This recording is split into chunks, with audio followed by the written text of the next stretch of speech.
En la anterior clase habíamos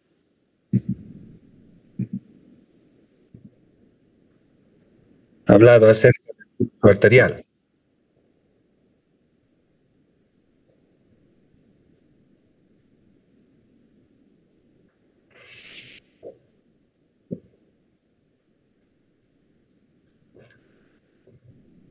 Me sigo escuchando con eco.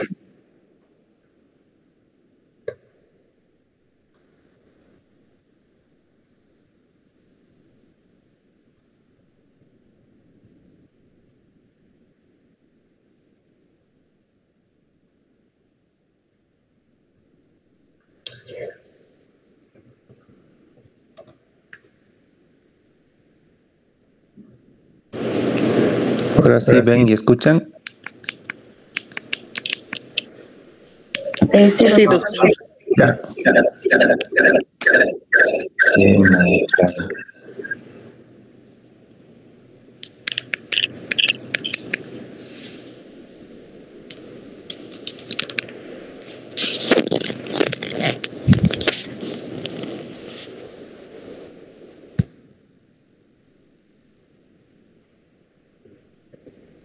Continuamos. Continuamos.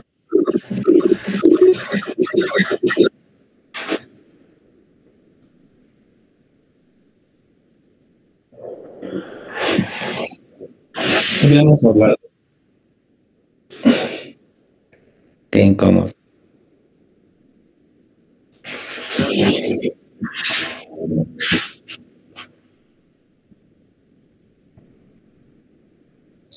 Habíamos hablado acerca de los puntos donde se podía determinar el pulso. Habíamos hablado que podía ser el promedio, braquial, humeral. También podría ser el pulso femoral. Habíamos recordado el paquete vascular a nivel de la ingle, cómo están dispuestos los vasos, un mnemotécnico que van, vena arterial. El pulso popliteo que se podía determinar de dos maneras, el hueco popliteo es un paciente en decúbito supino y un decúbito crónico. El pulso arterial medio se determinaba de esta manera, a nivel del dorso del pie, y el pulso tibial posterior de esta manera.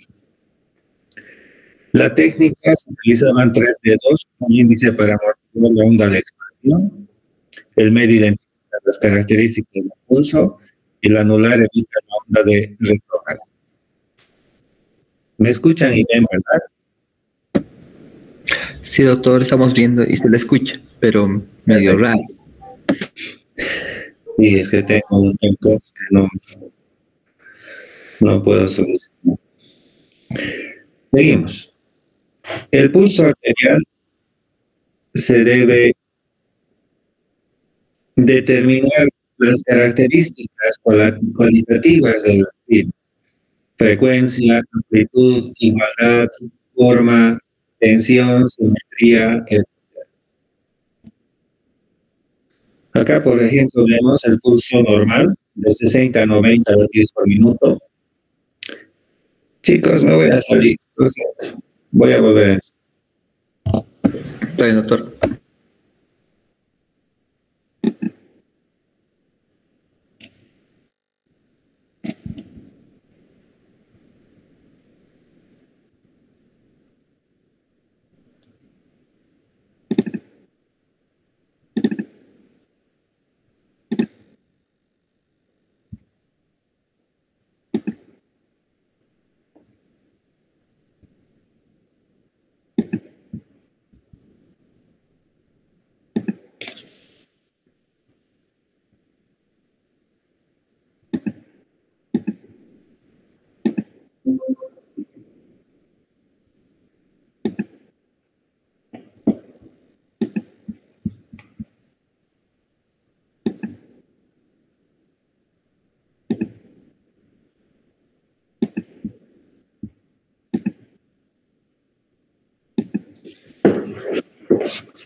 Ahora sí me escucho.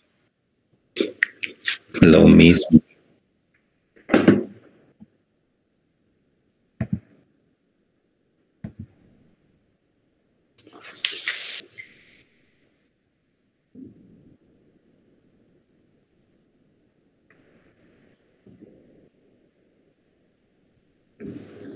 ¿Me escuchan?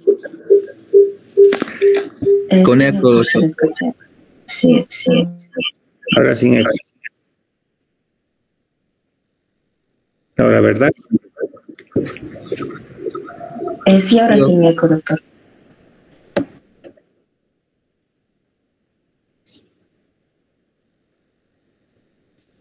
¿Me escuchan? Mejor, doctor, mejor. Sí. Así. Entonces, la amplitud, igualdad, forma, tensión, simetría, hay que determinar en el pulso. Aquí, por ejemplo, vemos como la amplitud del pulso normal y la regularidad es lo que, claro que esta es una onda platismográfica, no gráfica. Esto no ustedes tienen que determinar y son laboratorios de hemodinámica. Sin embargo, aquí se ve el pulso en esta característica de amplitud, frecuencia. Este es el rango de frecuencia que deben aprender entre 60 y 90.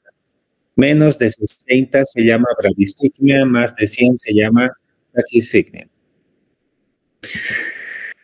Ahora, existen diversas alteraciones semiológicas en el pulso. Aquí, por ejemplo, vemos cómo el aumento de la frecuencia se expresa, como les mencionaba, como una taquisfigmia. En cambio, acá la onda de pulso es mucho más lenta, es una bradisfigmia.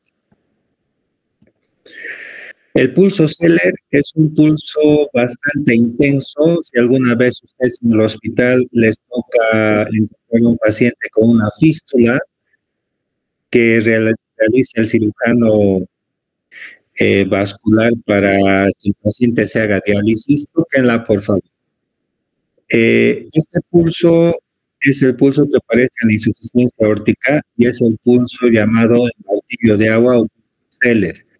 De una posición indiferente, se sube el brazo y se siente bastante fuerte el pulso. Otros tipos de pulsos, acá por ejemplo en la imagen superior izquierda vemos y pulsos de diversa intensidad, y es que existe extrasístoles que son latidos prematuros ventriculares, o sea que la amplitud del pulso es diferente. Lo mismo que en las arritmias, se puede encontrar diversas amplitudes del pulso, así como la arritmia respiratoria. En aspiración tiene una característica más larga, el pulso, una inspiración es muy breve, la onda del pulso. Ahora, el pulso filiforme se puede encontrar en el shock, cuando existe un déficit de pulso, cuando está el paciente hipovolémico. El pulso paradójico es cuando disminuye la intensidad del pulso en inspiración, y esto ocurre porque cuando existe, por ejemplo, derrame pericárdico, el paciente está con taponamiento cardíaco, lo que ocurre es que en inspiración baja la onda del pulso. Lo mismo si es que ustedes toman la presión arterial, puede caer en 10 milímetros de mercurio la presión arterial. A esto se llama pulso paradójico. El pulso pagus tardus se puede encontrar en la estenosis aórtica. Obviamente es lógico, si está disminuida la salida, el rango de salida del ventrículo izquierdo, se va a encontrar un pulso bastante amortiguado. En el pulso alternante vemos dos intensidades en la amplitud del pulso. Esto también podemos ver en el caso de que exista arritmias cardíacas. El pulso dicrótico podemos encontrar de la misma onda del pulso una muesca, y esto podemos encontrar típicamente en la fiebre tifoidea. Con respecto a otro signo vital como es la presión arterial, representa la fuerza que ejerce la sangre al interior de los vasos y distiende la pared arterial. Habitualmente se registra con un esfigmomanómetro. La presión arterial máxima, el valor normal se considera un paciente joven y en reposo 120 milímetros de mercurio. La presión arterial mínima 80 milímetros de mercurio. ¿Cómo se puede medir la presión arterial? Existen diversos métodos, el aneroide digital y con un mensor de columna de mercurio. El primero y el último son los que son más fieles porque los digitales representan de alguna manera aneroide o tiene un sesgo, perdón. ¿Qué es dónde, cómo evaluamos, qué características, cómo vamos a interpretar y cómo vamos a dar el informe? Tienen que saber que la hipotensión es un signo cardinal de shock. Esto podemos encontrar, por ejemplo, en el shock cardiogénico, cuando existe un compromiso del corazón, en el infarto agudo del miocardio, en la insuficiencia cardíaca. Puede ocurrir cuando existe una obstrucción a la salida de sangre del ventrículo izquierdo, cuando existe tromboembolismo pulmonar, taponamiento cardíaco. En el shock hipovolémico, cuando existe pérdida volémica, ya sea por una hemorragia, ya sea en un gran quemado. Y el distributivo, que es en la sepsis, por un shock de tipo vasopléjico. Hemos mencionado que existe el método palpatorio, auscultatorio y oscilométrico. Este es el que nosotros más utilizamos porque aún es vigente, porque es bastante fiel a la determinación de la presión arterial, a diferencia del método aneroide que puede tener sesgo. El método auscultatorio en fisiología, ustedes han visto que existen 5 fases de Korotkov. Y nosotros en terapia intensiva nos interesa determinar la presión arterial media. Aquí están viendo ustedes una fórmula, como la presión arterial sistólica se resta de la diastólica. A este valor se multiplica por 0,3 y se suma la presión arterial sistólica. Vamos a poner un ejemplo acá. 120 menos 80 igual 40 por 0,3 igual 12. A este resultado le sumamos 80, la presión arterial media en este paciente es 92.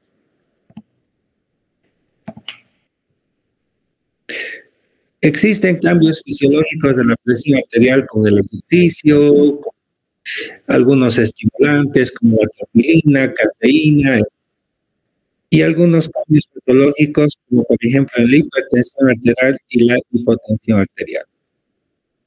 Ahora, existe una clasificación gentil de la presión arterial y decimos que cuando se encuentra esta, la sistólica por debajo de 120, la diastólica por debajo de 80, estamos hablando de que no necesita tratamiento farmacológico.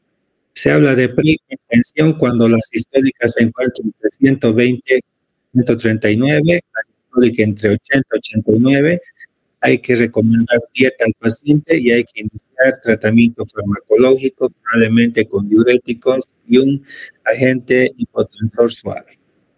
En la hipertensión, estadio 1, la presión ya se encuentra en este rango, 140 a 159, la diastólica 90 a 99, hay que recomendar dieta y el tratamiento farmacológico está indicado.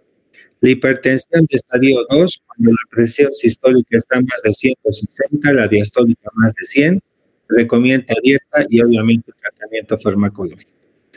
Esta es una infografía de la American Heart Association donde menciona todo lo que les he previamente mencionado, con la diferencia de que acá ya existe, digamos, un semáforo de alertas.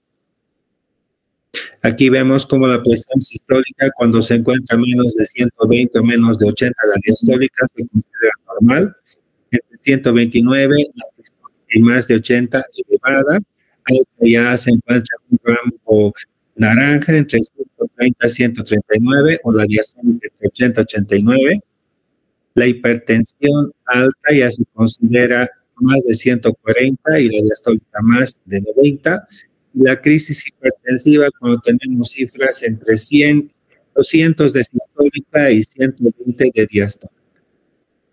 Este es el mismo esquema que les menciono. Pasamos a la temperatura. generamos nosotros calor todos los días por metabolismo normal y además por actividad muscular. Y esta temperatura se va perdiendo por diversos métodos. Estos métodos pueden ser, por ejemplo, la convección, radiación, evaporación. Y podemos generar calor a través de los escalofríos. También es bueno acostumbrarse a medir la temperatura con un termómetro de columna de mercurio, porque los que son digitales también tienen sesgo. Ahora, los valores normales de temperatura se encuentran en un rango que les permite diferenciar si el paciente está en hipotermia, fiebre, hipertermia, febrícula o síndrome febril. El valor normal se considera entre 36 y 37,5. Menor a 35 grados se considera ya hipotermia. Fiebre 38,5 a 41 grados, mayor a 41 grados ya es hipertermia. Y podemos tener en algunos casos 37,3, 37,4, que se habla que estamos frente a un paciente subfebril. Este es el termómetro que les recomiendo, porque es un termómetro, si bien es cierto, antiguo, pero todavía tiene una fidelidad para medir la temperatura. La temperatura se puede tomar en la axila, oral, o también en los niños a nivel rectal. Si es que vamos a utilizar un solo termómetro, es recomendable utilizar en la axila, ¿no? Porque si utilizamos oral y vamos a utilizar en varios pacientes, obviamente es prohibitivo por el tema de la transmisión de algunos cuadros infecciosos. Ahora, la enfermera en la historia clínica acostumbra a hacer un cuadro térmico que siempre van a ver en el historial clínico, donde dibuja un gráfico de abscisas y ordenadas, donde existe el lado izquierdo los grados de temperatura y los periodos donde está tomando en la parte inferior. Entonces, de acuerdo a esto, une puntos y va a determinar una curva térmica. Por ejemplo, acá tenemos una curva térmica propia de la fiebre continua. Esta se define que sube de lo normal, hay fiebre, pero no hay variación de más de 1 grado. O sea, menos de 1 grado hay la variación diaria. Esta es una fiebre continua y podemos ver en la neumonía, en la sepsis. La fiebre remitente, en cambio, es una curva térmica donde sube de lo normal. Varía más de 1 grado, pero no baja lo normal, y esto podemos encontrar en la sepsis, en endocarditis y algunas infecciones por el streptococo. En cambio, la fiebre intermitente sube de lo normal, hay fiebre y baja más de 1 grado. Puede haber un periodo donde no existe fiebre y vuelve a subir el pico febril. Esto es propio, por ejemplo, del paludismo. Así, por ejemplo, tenemos que puede ser cada 24 horas, cada 36 horas o cada 48 horas estos espacios sin fiebre. Por ejemplo, acá estamos viendo un espacio de más de 48 horas, fiebre cuarta. En cambio, si tenemos un patrón de curva febril donde no existe un patrón clasificable, existe modificación de la temperatura de más de 1 grado, hay veces menos de 1 grado, baja lo normal, vuelve a subir, hay un espacio sin fiebre, es una fiebre recurrente que es propia de la brucelosis. La fiebre es una fiebre que va agotando al paciente. Esto podemos encontrar en la tuberculosis pulmonar, el paciente hace fiebre sobre todo en forma vespertina, en la noche. Sin embargo, es una fiebre que va agotando al paciente, por eso se llama fiebre aguda. Con respecto a la respiración, la frecuencia respiratoria normal se considera de 12 a 20 respiraciones. Si es que está por encima de 20, se llama taquipnea. Si está por debajo de 12, se llama bradycardia. Si el paciente no respira, es apnea. Si el paciente está respirando como si fuera un pescado fuera del agua, se llama gasping o hipopnea. Si el paciente tiene respiración con suspiros, hiperpnea. Si el paciente respira profundamente, se llama batipnea. Ahora, si el paciente respira profundo y rápido, polipnea. Si el paciente tiene disnea cuando se pone de pie, esto se llama latipnea. Si tiene disnea cuando está en decúbitos, lateral izquierdo-derecho, trepopnea. La disnea tenemos que cuantificar. La disnea puede ser de grandes esfuerzos, pequeños esfuerzos, grandes esfuerzos. La disnea de grandes esfuerzos es la que se presenta a un paciente que hace ejercicio físico. La disnea de moderados esfuerzos es la disnea que presenta el paciente cuando camina 300 metros o sube en tercer piso. Y la disnea de pequeños esfuerzos es cuando el paciente tiene la disnea cuando se peina, cuando se maquilla, cuando come. Algunas formas típicas de disnea, por ejemplo, es la disnea paroxística nocturna, que podemos encontrar cuando existe una falla ventricular izquierda. El paciente se levanta por aire durante la noche. Y esto ocurre porque el paciente reabsorbe los edemas que tiene, se produce un estado de hipervolemia transitorio que hace que claudique el ventrículo izquierdo. Ahora, la ortopnea es la disnea de reposo y esto podemos ver en los pacientes con asma, por ejemplo, y algunos cuadros respiratorios hiperagudos, como por ejemplo una neumonía bilateral, distrés, COVID. Aquí graficamos lo que les había mencionado, disnea de grandes esfuerzos, medianos esfuerzos, pequeños esfuerzos y la ortopnea. Esto tiene que aplicar a los pacientes en la consulta o cuando vayan a hacer historia clínica. Tendrán que determinar, preguntando al paciente, cuándo es que viene la dificultad respiratoria. Y coloquen en su historia clínica de acuerdo a esto que les estoy mencionando. Si es de grandes esfuerzos, medianos esfuerzos, pequeños esfuerzos. Ahora, muchas veces podemos tener, sobre todo en terapia intensiva, un paciente que tiene una frecuencia respiratoria alta, está taquipneico y de pronto deja de respirar, hay un periodo de apnea y vuelve a respirar bastante rápido, taquipnea, a esto se llama ciclopnea.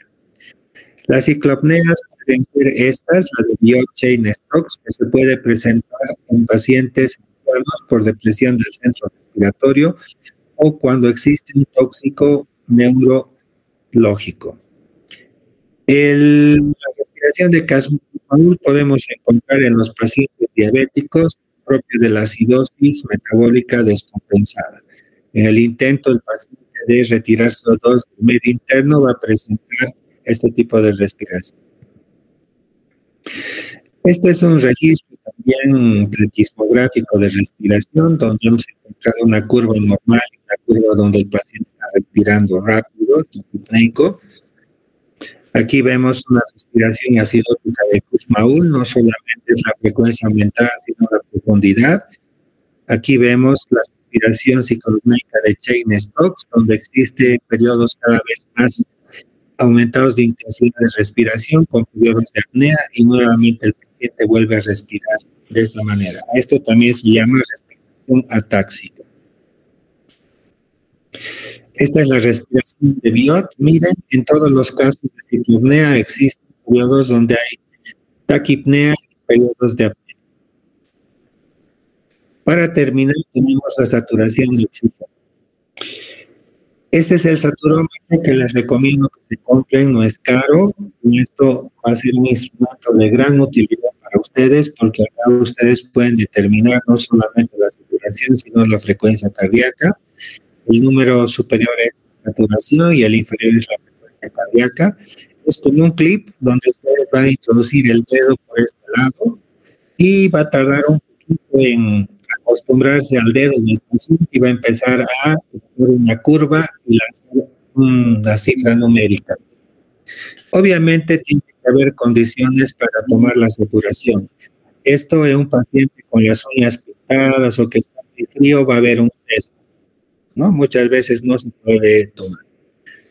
Esto podemos colocar a nivel de los dedos de la mano, dedos de los pies, inclusive el lóbulo de la oreja, porque no podemos encontrar una buena curva y cifras que aparecen en el saturómetro.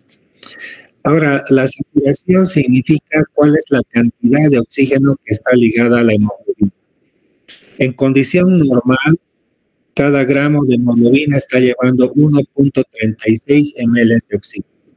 Si se multiplica por 15 gramos de hemoglobina como rango normal en la sangre de hemoglobina, tenemos que a nivel arterial 20 volúmenes. A nivel venoso, como ya se ha desaturado el oxígeno de la hemoglobina, se ha quedado un 25% probablemente en los tejidos. A nivel venoso la saturación es 75%.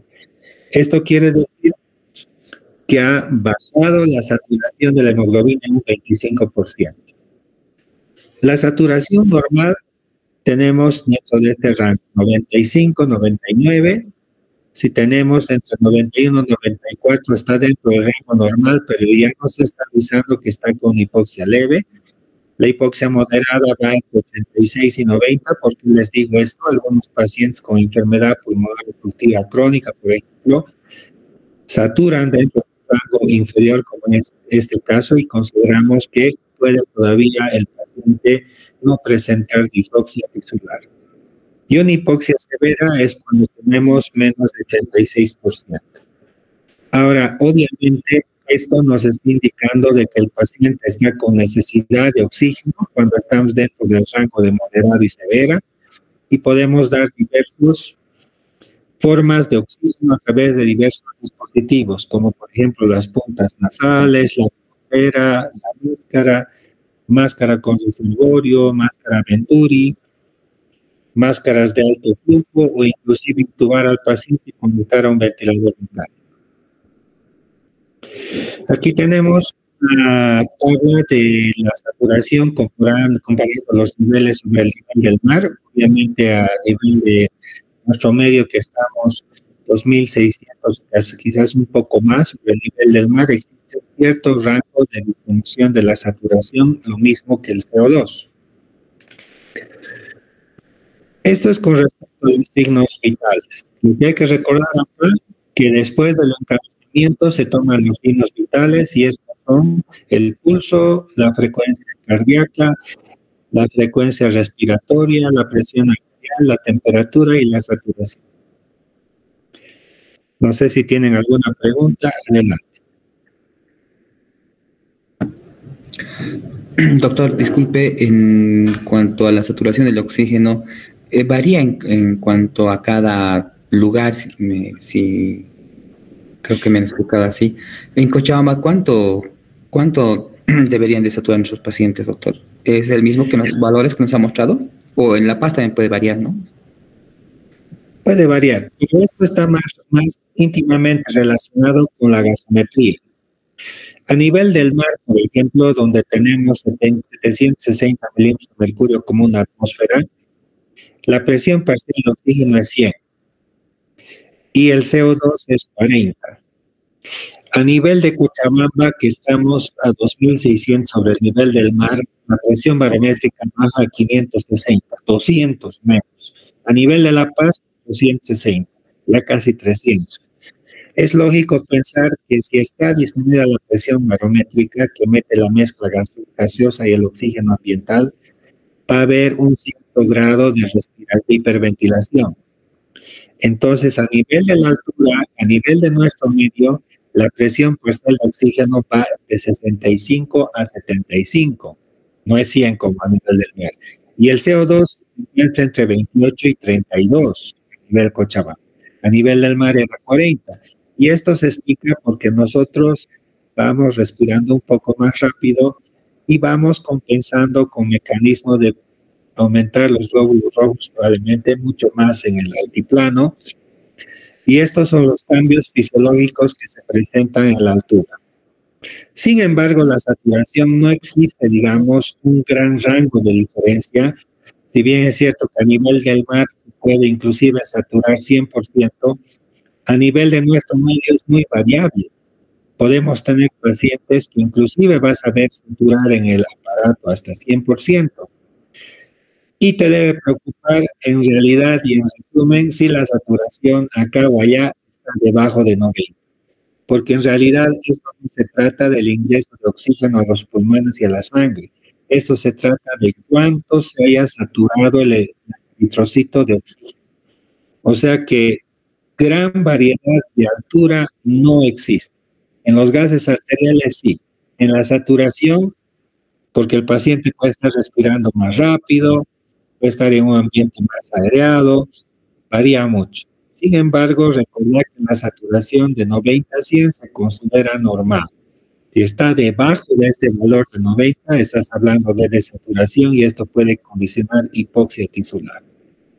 Cuanto más se acerque a la saturación de 75, ya tenemos una falta de intercambio gaseoso y este paciente va a experimentar hipoxia tisular. No sé si existe alguna otra pregunta. Buenos días, doctor. Una pregunta en cuanto a la temperatura. Mencionó que lo que es fiebre intermitente y fiebre ondulante, ¿cuál es la característica diferencial entre estas dos? Parecieran muy idénticas. Perdón, otra vez me repites. Ya. ¿Cuál es la característica diferencial entre la fiebre intermitente y la fiebre ondulante? Ya. En la fiebre intermitente,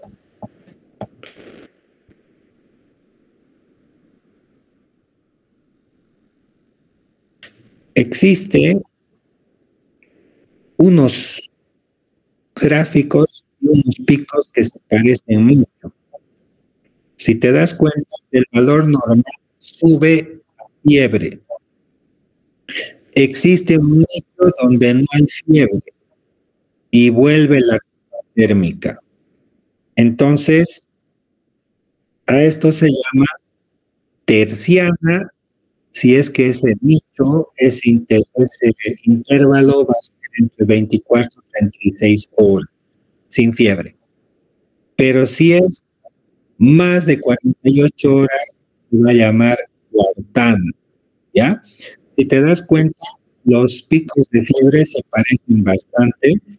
Sin embargo, la fiebre que puede hacer el pico es un tanto diferente, puede ser 40, 39,8, etcétera, pero está en este rango de fiebre. Lo que se ve en esta curva térmica es nicho sin fiebre, por eso se llama terciana, 36 horas, 24, 36, cuartana más de 48 horas, este nicho o periodo sin fiebre. En cambio, en la fiebre recurrente, mira, el patrón es totalmente errático, no tiene un patrón. Hay momentos donde hay 40, 38, 39, 39, no baja, como una meseta. Es como si tuvieras aquí una pirámide. Aquí baja, hay un nicho muy errático también y vuelve a subir y aparece una meseta. Es muy diferente la recurrente del intermitente. No sé si he cumplido responder a tu pregunta. Sí, doctor, sí la respondió. Gracias.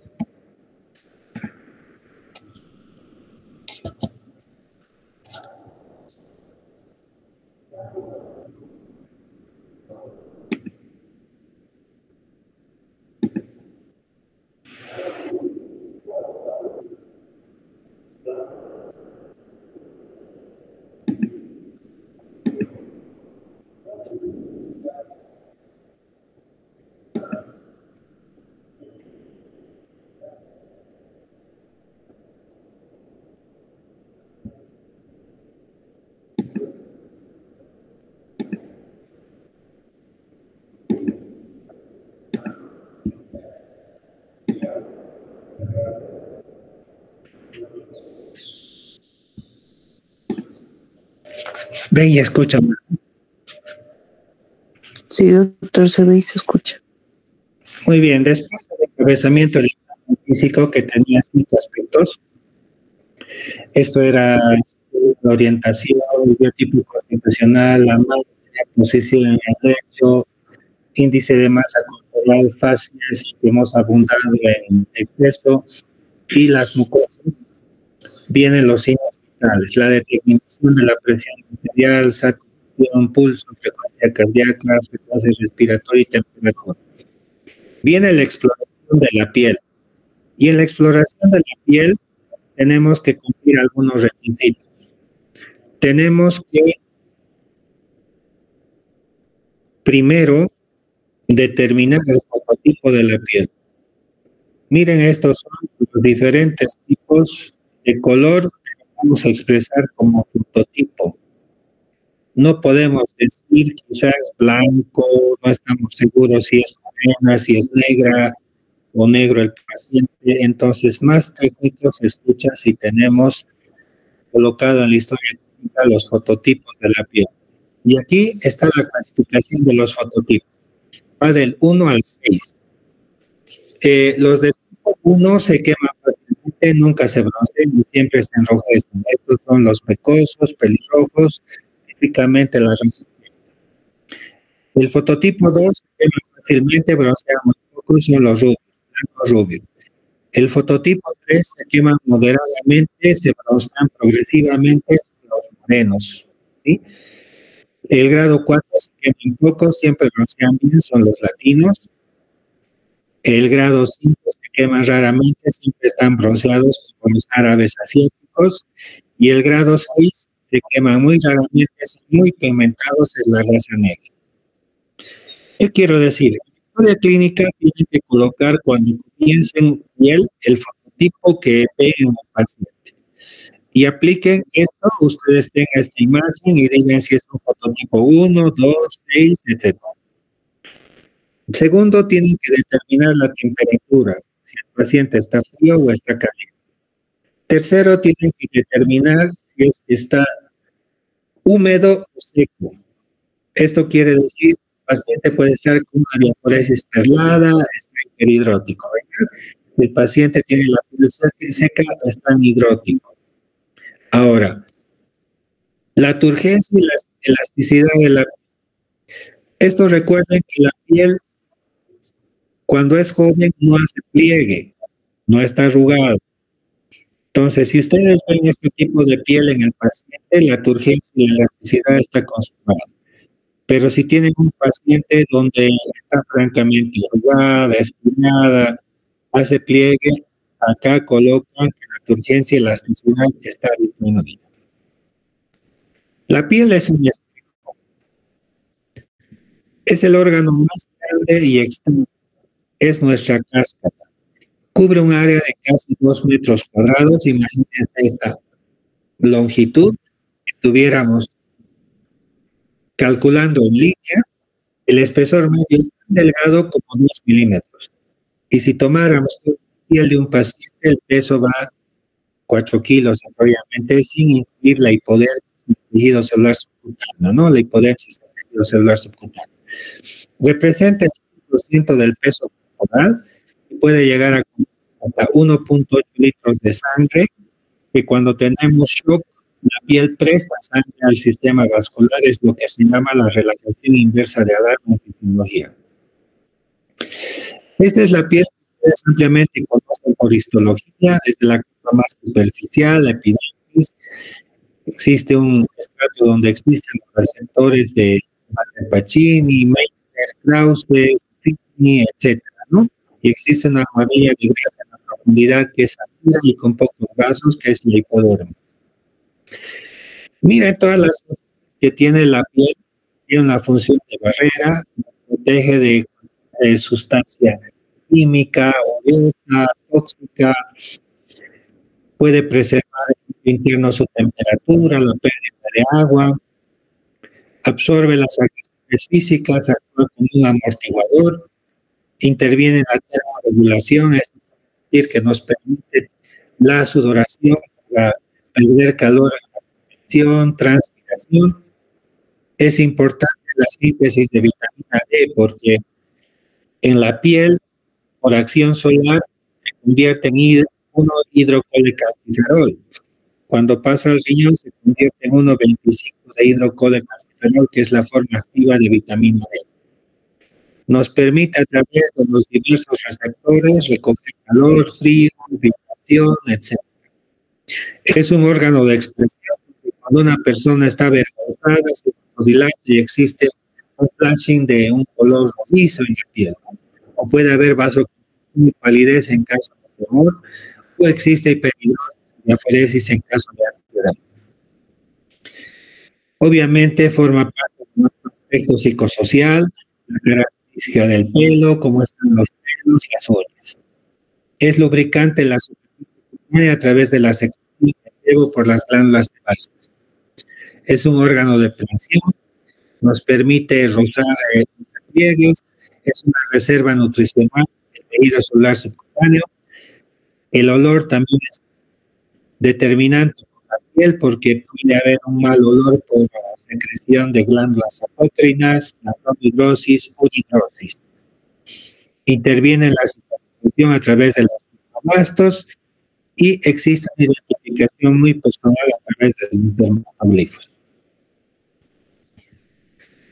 Dentro del proceso diagnóstico, y ya digamos en la historia clínica, hay que tomar muy en cuenta la anamnesis, hay que preguntar al paciente, enseguida vemos todas las características, hay que observar bastante bien en el examen físico las lesiones que podamos encontrar, si existen máculas, pápulas, vesículas, pústulas. Doy un ejemplo. Si tuviéramos un paciente que en un solo momento tiene máculas, pápulas, vesículas, pústulas, manchas, esta es una varicela. Pero si tenemos solamente máculas y pápulas, puede ser sarampión o rubiola. Ahora, si la piel se está saliendo como si hubiera una quemadura solamente superficial de la epidermis, este puede ser un epidermolista, un síndrome de Stevens-Jones. Entonces, es muy importante que ustedes presten mucha atención a la edad, porque aquí es muy frecuente las erupciones, el género, en algunos casos el eczema puede tener alguna predilección por el género, la raza, por ejemplo, es importante. La raza negra, por ejemplo, tiene más tendencia a ser una piel paquiderma, la procedencia geográfica, de zonas húmedas, por ejemplo, del trópico, los hongos, la estación del año, otoño, por ejemplo, algunos que son atópicos pueden presentar algún tipo de alergias, la ocupación, algunas sustancias como el polen, como algunos antígenos, el estrato socioeconómico, la escariosis, por ejemplo, la sarna, puede ser más frecuente en personas que no tienen aseo adecuado, y algunos antecedentes mórbidos, por ejemplo, diabéticos. Entonces, en la anamnesis, determinar por qué está el paciente consultar, qué patrón de evolución tiene. Acá les doy un tip. Si tiene un exantema de tipo centrífugo, quiere decir que comenzó al centro del tronco y se fue hacia las extremidades. En cambio, si es centrífugo, es al revés. El patrón de extensión puede comenzar en la cabeza, luego al tórax y a diezmos, o puede ser en forma inversa. Los síntomas asociados, si hay compromiso de las mucosas, por ejemplo, es algo grave. Mucositis que sucede en algunos síndromes graves como el de Lyon o el de Stevens-Jones. Si existe respuesta al tratamiento, aunque la mayor parte de los componentes de crema dermatológica tienen corticoides. Las condiciones necesarias en el examen físico tenemos que tener al paciente desnudo. Obviamente tendremos que revisar acompañados por una enfermera, hacerlo solos. Tiene que haber una iluminación adecuada. Los pasos en el examen físico son la inspección de la lesión, luego de toda la piel, inspeccionamos las mucosas, inspeccionamos los anexos, como las uñas, pelos y el examen general. La morfología de la lesión. Ver más adelante que las lesiones pueden ser primarias o pueden ser secundarias. Las secundarias pueden haber pasado por una primaria y se convierten en secundarias. Hay que tratar de clasificar el patrón si es que existe una configuración especial de las lesiones, si son confluentes o no confluentes. El patrón de distribución de las lesiones en el cuerpo, si son en algún sitio en especial, por ejemplo, en áreas, digamos, hay una repetición en el geno, caso de que sea ocupacional, digamos, una persona que trabaje sin guantes en un área donde existen bastantes alergenos.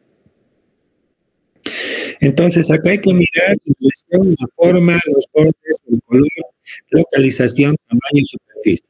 Hay que palpar la textura, si es puro, si es blando, si es húmedo, seco, si es móvil, adherido a los planos, si es superficial o es profunda, si es fría, caliente, produce dolor al revisar.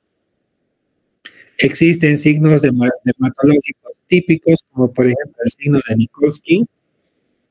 En el síndrome de Nikolsky se produce este tipo de consecuencia, tratar de lesionar la piel, se remanga la epidermis. Es lo que les mencionaba el síndrome de Steven Johnson, la epidermolisis tóxica. Esto sucede, por ejemplo, en un paciente que es muy susceptible por un medicamento, penicilina, por ejemplo, sulfas. En este caso, la piel presenta una reacción, se produce una disrupción de las células de los queratocarpocitos y se produce esta lesión, la extensión del cuerpo con compromiso mucoso. Es equivalente a un quemado a este paciente. El signo de Auspitz se presenta en la psoriasis. En la psoriasis vemos estas lesiones que parecen una vela que se hubiese derramado, ¿verdad? Es como una parafina. Entonces, el signo de Auspitz es cuando tratamos de retirar esta lesión. Entonces, va a aparecer un rocío hemorrágico, va a aparecer un sangrado de esta manera, y ese es el signo de Auspitz. El signo de Darrier, cuando nosotros frotamos la piel con una regla, es como si estuviéramos escarificando, estuviéramos rascando la piel y aparece este jabón. Ese es el signo de Darrier. Esto podemos repetir, por ejemplo, con un alergeno en dermatología para averiguar a qué tiene alergia el paciente. O puede ser una reacción de Mantoux, donde escarificamos con la tuberculina, es la prueba de la PPD, para determinar de qué tamaño es la roncha. Esto es para averiguar si está vacunado o no contra la tuberculosis y también cuál es su respuesta. Si esta escarificación y este abón es muy pequeño, quiere decir que tiene muy pobre respuesta. En cambio, si es un abón más grande, quiere decir que tiene una enérgica respuesta y está preparado en caso de una infección real por tuberculosis. El signo de Leser, cuando encuentran a un paciente estas lesiones queratoacantóticas en la espalda, puede estar en relación con problemas paraneoplásicos. Esto podemos suponer que está con un paciente con un cáncer en el tubo digestivo, sobre todo adenocarcinoma gástrico o linfomas. Las lesiones en serología pueden ser primarias o secundarias. Las lesiones primarias aparecen sobre una piel previamente sana. En cambio, las secundarias se producen por una agresión externa y pueden ser resultado de una primaria. El conjunto de lesiones se llama erupción. Esa erupción puede ser monomorfa si todas las lesiones son iguales, polimorfa si son múltiples tipos de lesiones. Estas son las posibles lesiones primarias: mácula, pápula, placa, nódulo, abón o roncha, vesícula, ampolla, pústula, quiste.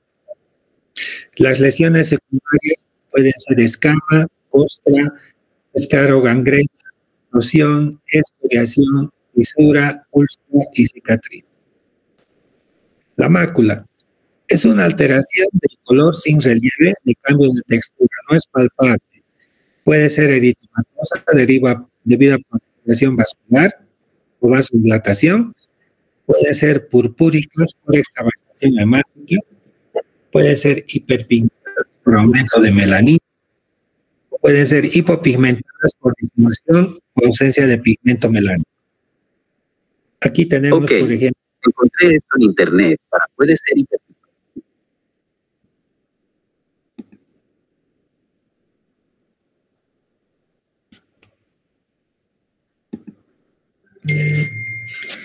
Perdón. Entonces, este es un mancha, por ejemplo, del nacimiento, es el síndrome de Sturge-Weber-Dimitri, que habíamos visto en facies.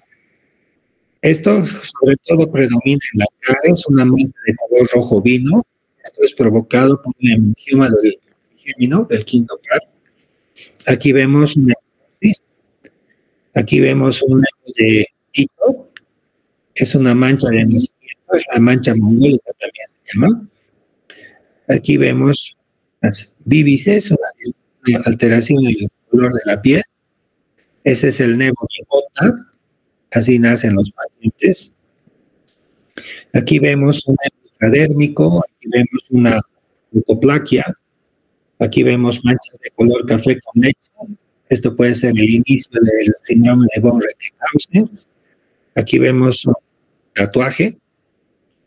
Esta es una pitriasis versicolor, la imagen del medio. Es provocada por un hongo que es la Malassezia purpura. Y aquí vemos la pitriasis alba. Alguna vez voy a ver algunos muchachitos que están jugando mucho tiempo con tierra como si tuviera una zona encascada, ¿no? Y esto también son hongos. Es la pitriasis alba. En cambio, la pápula es una elevación circunfleja de la piel, menos de 1 centímetro de diámetro. Es debido al aumento de componente celular o estromal de la dermis o la epidermis. Puede ser benigno, puede ser maligno o puede ser inflamatorio. La lesión elemental con más formas y superficies distintas y con las que se expresa un mayor número de enfermedades es la pápula. Aquí, por ejemplo, tenemos esquemáticas.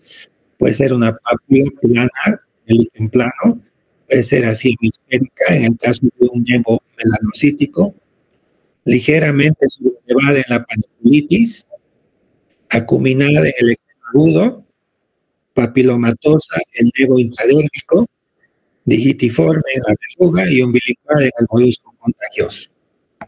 Aquí vemos imágenes. Aquí vemos pápulas, por ejemplo, realmente este es un prurigo. Aquí vemos un eczema óptico. Aquí son picaduras, un nevo.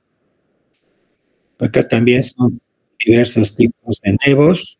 Aquí estamos viendo un molusco contagioso. La característica es que tiene un ombligo al medio, igual que estas otras lesiones, y estas son pápulas probablemente infecciosas. En cambio, la placa es una elevación significativa de la piel de 1 centímetro. Esta puede aparecer como tal desde el inicio, puede constituirse por confluencia de pápulas. Esto puede ocurrir en las toxicodermias, el próximo que afecta a la piel, en las psoriasis en placas y en la dermatitis seborreica, por exceso de sebo o grasa. Aquí vemos, por ejemplo, la típica psoriasis. Les he dicho en esta placa que es como un relieve, tiene como un sebo derramado de vela, ¿no es cierto? Esta es una lesión por hongos, es el Epidermophytum tonsurans, el del pelo. Aquí tenemos una mácula extensa, probablemente es una infiltración leucémica, el síndrome de Sézary. Y aquí estamos viendo que probablemente le hizo ventosas a este paciente, acostumbra a unas personas probablemente empíricas, sacar, digamos, con fuego y una copa, sacar de cosas. El abón está relacionado con la alergia, es una placa rosada edematosa de poco relieve, desaparece en menos de 24 horas, también se llama esto evanescencia, se debe a edemas superficiales, característica de la urticaria, también se llama rash. Aquí está. Cuando el paciente es alérgico, digamos, a un ácaro, es un colchón, un sofá que está mucho tiempo no limpio, un ácaro puede condicionar este tipo de jabón. A esto se llama urticaria. Acá vemos mucho más severo, bastante susceptible. Y aquí tenemos las letras que se han marcado después de que nosotros con un objeto rojo hemos dibujado en la piel.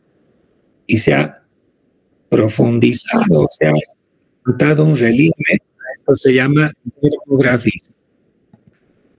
En cambio, el nódulo es una lesión sólida, redondeada y palpable, originada en la dermis, hipodermis, tiene un tamaño más de 1 centímetro, no es inflamatorio, puede ser proliferativo, cuando es morado, puede elevar la cúpula. puede palparse de consistencia elástica. Estos son ejemplos de nódulos, son nevos melanocytíticos. Aquí estamos viendo un nódulo que puede ser un nódulo sinovial. En cambio, la vesícula ampolla tiene la siguiente diferencia. En realidad son papos líquidos. Si es de menos de 0,5 corresponde a una vesícula. Si es de más de 0,5 corresponde a una ampolla. Acá, por ejemplo, la vesícula es propia del herpes. En cambio, la ampolla es del péptico bulloso o una quemadura. Puede estar localizada en el epidermis, unión dermoepidérmico, la dermis. Su contenido puede ser cuero, pus, sangre o esmero. Aquí está ejemplos. Tenemos vesículas, ya están agrupadas a esto se llama bula, ¿no? Aquí tenemos tipo de vesículas, aquí más pequeñitas, generalmente herpes. Aquí tenemos una ampolla ya, la diferencia es el tamaño, ¿verdad? En cambio, la pústula es una vesícula con contenido purulento. El germen que produce esto generalmente es el estafilococo. Cuando vean abscesos, pústulas, esto es estafilococo. En cambio, si ven un piso caliente, duro, tejido solar subcutáneo de la piel, eso es celulitis, escarlatina, estreptococo. Aquí vemos las pústulas, ¿no? Típicas en el acné. Y el absceso que vemos acá, que es una zona fluctuante brillante, acá prácticamente está maduro, a punto de ser drenado, puede presentar en la axila cuando se tapado algún poro, probablemente. Y el quiste. Los quistes pueden ser sinoviales, pueden ser sebáceos, pueden ser dermoides, tienen esta característica esférica, tienen a veces una consistencia elástica y una superficie lisa, bien delimitada. La cavidad está dotada de algún contenido que puede ser sólido o líquido. Las lesiones secundarias. No sé si tienen un poco más de tiempo, lo dejamos para la próxima clase.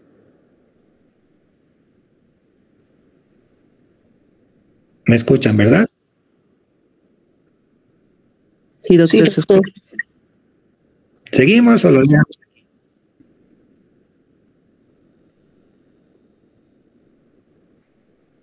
Hola. ¿Seguimos o lo dejamos? ¿Tenemos otra clase más, doctor? ¿Tienen tiempo todavía? Sí. Ya. Seguimos un poquito más. Las lesiones secundarias pueden existir en diversos grupos. Si existe solución de continuidad, si hay erosión, úlcera, fisura. ¿Cuál es la diferencia, digamos, entre una erosión y una fisura? La fisura es una herida como si hubiese cortado un cuchillo filo, los bordes son regulares. En cambio, la erosión, los bordes son irregulares.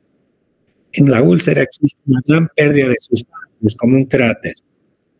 Ahora, estas pueden tener un residuo que sea sólido eliminable, en el caso de la escama, costra, escara. Las costras, por ejemplo, por estafilococo, son como miel seca, por eso se llaman costras policéricas. O puede ser como consecuencia de un proceso regenerativo, la atrofia cicatriz, y si esta cicatriz es hipertrófica, se llama queloide. Aquí, por ejemplo, tenemos ejemplos de erosión. Esta es la pérdida superficial del epidermis, se llama la dermis, que es una cicatriz. En cambio, la escoriación generalmente puede ser cuando hay un rasgado por uñas, por ejemplo, escabiosis. La úlcera, una pérdida de sustancia, van a ver sobre todo esto cuando tengan personas que están mucho tiempo en cama, a nivel del seno, a nivel de los talones, codos, occipital, ¿no?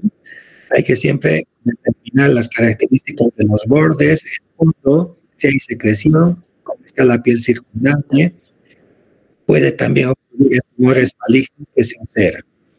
La fisura tiene que la de continuar es profunda, estrecha, pero es regular. Este es el resultado de la fragmentación de la capa córnea que pierde la elasticidad. Puede ser muy dolorosa. Un caso de fisura podemos tener la fisura anal, por ejemplo, en los pacientes constipados. Aquí tenemos ejemplos de fisuras en el talón, En los surcos interdigitales puede ser una persona que lava mucho ropa, por ejemplo, en los labios, partidos del frío o en el talón, cuando el paciente está muy expuesto, probablemente con sandalia no se pone zapatos, ¿no? En cambio, las escamas son láminas de queratina de la superficie de la capa córnea que se acumulan sobre la piel. Esto es consecuencia de exceso de producción o por dificultad de desprendimiento. La descamación es el proceso de desprendimiento de las escamas. Y esta puede ser fusurácea, escama fina, o puede ser cuerno cutáneo como columna compacta. Aquí tenemos, por ejemplo, la liquidificación, las escamas, y vemos bastante sequedad en este paciente, se está descamando, o también se puede producir a nivel de los labios. La costra, vemos, por ejemplo, estas costras que les mencionaba melicéricas, que son como miel seca, esto es producido por estafilococo. Ahora, esta costra puede ser una formación sólida que se produce por la desecación de líquidos de sangre, ¿verdad? Sangre, pus, cuero en la superficie de la piel. Esto se forma por la evolución de las lesiones de contenido, de las vesículas, o erosiones o escarriaciones o úlceras. En cambio, la escara es un proceso de ¿no? Hay una membrana negruzca, seca, los bordes pueden ser netos, irregulares también, adherida a la base, resultante de la necrosis o gangrena de la piel. Su grosor depende de la profundidad de la necrosis, típica en las úlceras de depósito. La atrofia, acá vemos lo que se llama en biología las vergetudes, comúnmente se llaman estrías, ¿verdad? Aquí existe la atrofia, donde prácticamente se ve cierto traslúcido de la profundidad porque está estirado la piel. Entonces esto es porque ha disminuido el grosor y consistencia de la piel debido a una reducción del número y la estructura de sus componentes. Se pierde la elasticidad y se produce una atrofia que se llama estría. La cicatriz es el resultado de la curación de una pérdida de sustancia de la piel que ha llegado más allá de la membrana basal. Puede ser hipertrófica por exceso de tejido de reparación o puede ser atrófica. Aquí hay algunas imágenes. Una imagen, por ejemplo, de una cicatriz abdominal. Bueno, ha quedado con sus puntos, grabado prácticamente un tatuaje, pero estas otras cicatrices ya son hipertróficas, lo que se llama queloide, ¿no? Y bueno, pueden haber algunas lesiones vasculares, la púrpura, petechia, equimosis, telangiectasis, arañas vasculares, angiomas capilares.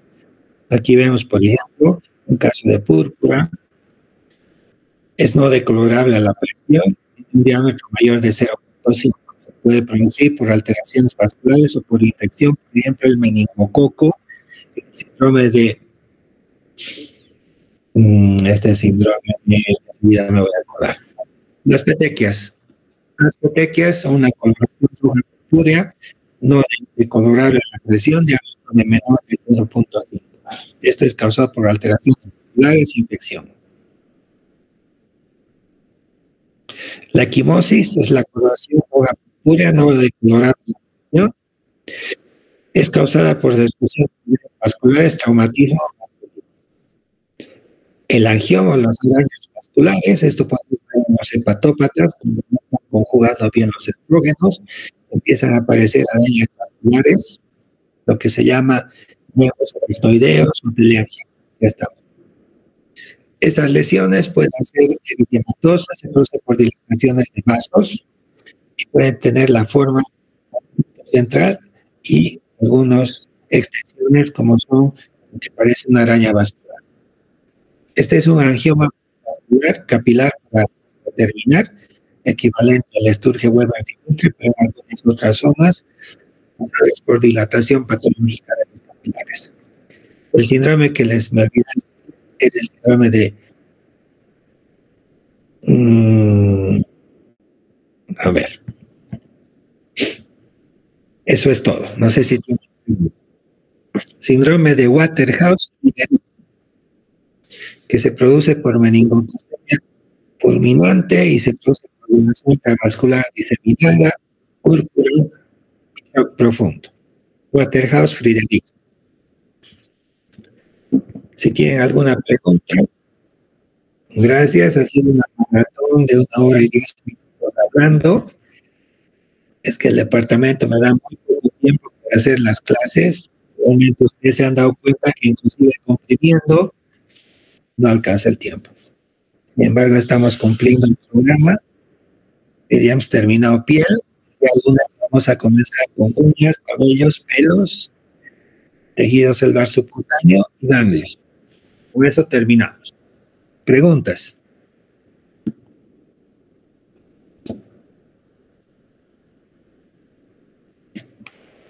No hay preguntas.